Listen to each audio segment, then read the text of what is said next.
Now, Donald Trump is still the subject of a lot of criticism, of course, by people on the right, particularly Rand Paul, it's ironic that Rand Paul keeps going after Donald Trump as kind of this rogue politician, when Rand Paul is the rogue politician. I mean, there was talk about Rand Paul being the third-party candidate who was going to hurt Republicans in this particular race.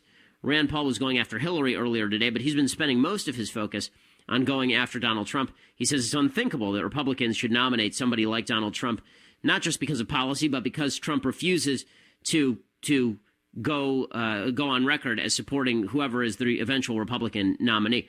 I was thinking about this a lot yesterday over the weekend.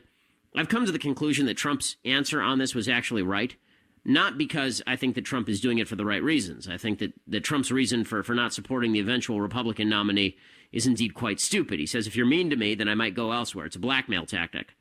But I think every Republican candidate I don't think anybody should be forced to take a loyalty oath to the Republican Party. I just don't. Because let's face it, there's certain candidates on that stage where I would prefer to see somebody run third party than see that person run and lose. And specifically, I'm talking about Jeb Bush here. If Jeb Bush is the candidate, I think it's fairly well guaranteed he's going to lose. And I really believe that would precipitate a pretty serious third party forming, and not without justification. Not without justification. So I'm not fully on board with this whole everybody has to take a loyalty oath to the Republican Party. If we stick together, we'll win. Yeah, you know what? The conservatives showed up for McCain. We showed up for Romney, and we still lost. We showed up in 2010. We showed up in 2014. We won. And then the Republican Party failed to enact its promises. So if they're not going to put up a candidate that the conservative base likes, you know what? I'm not willing to go along with that. Shane in New York, you're on the Ben Shapiro Show, AM 770 KTTH. Go for it, Shane. Hey, Ben. Yeah, I was just about to say, with regard to Rand Paul, I just think it's so funny that Rand Paul is criticizing Donald Trump for not being conservative enough. And this is a little bit of a game that I've seen Rand Paul start to play, and his father tended to play it a little bit too. What he does is he characterizes himself as a conservative. He's really a libertarian, but he knows if he says that I'm a libertarian, no one takes him seriously, so he tries to portray himself as a conservative. But let's just think about this for a second.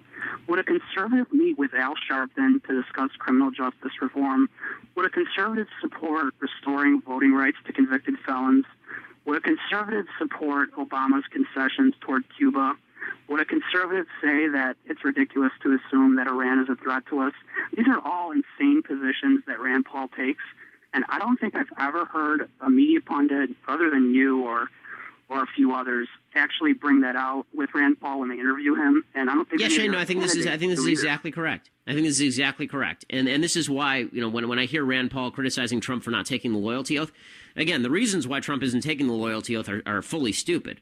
But I don't think that Republicans should be forced to take a loyalty oath. I think that's what differentiates us from Democrats. Democrats will take a loyalty oath to their party because their party serves their purposes. I'm trying to remember the last time the Republican Party actually served serious conservative purposes. For goodness sake, they can't even defund Planned Parenthood. So why should we expect that we should all line up behind whoever the nominee is? As you say, if Rand Paul is the nominee, I would prefer to see a third-party candidate, honestly. I mean, I'm not a Rand Paul fan, and I think he's a serious danger to the Republican Party and to the country. And thanks for your call, and thanks for listening. As we continue